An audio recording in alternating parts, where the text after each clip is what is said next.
Rescue sa nagkahiusang pwersa sa National Bureau of Investigation o NBI Bohol o Community Environment and Natural Resources Office o CENRO ang 89 ka mga endangered birds sa gipahigayon nga ronda sa usa ka balay sa Cortes, Bohol.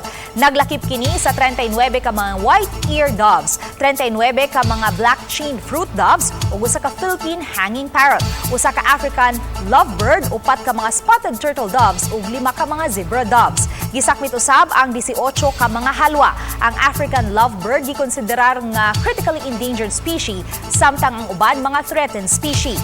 Pipila ka adlaw nga gipaubos sa surveillance ang nagpupot sa maong mga langgam nga si Jarina kinsawa sa iyang balay dihang gipahigayon ang operasyon niadtong Miyerkules. Apan giingon sa inahan sa suspek nga pet o binuhi lang kini ug wa nila gibaligya. Pasakaan og kaso si Jarina nunot sa paglapas sa Republic Act 9147 o Wildlife Resources Conservation and Protection Act. Gi-turn over na sa DENR ang mga nakumpiskar nga mga langgam.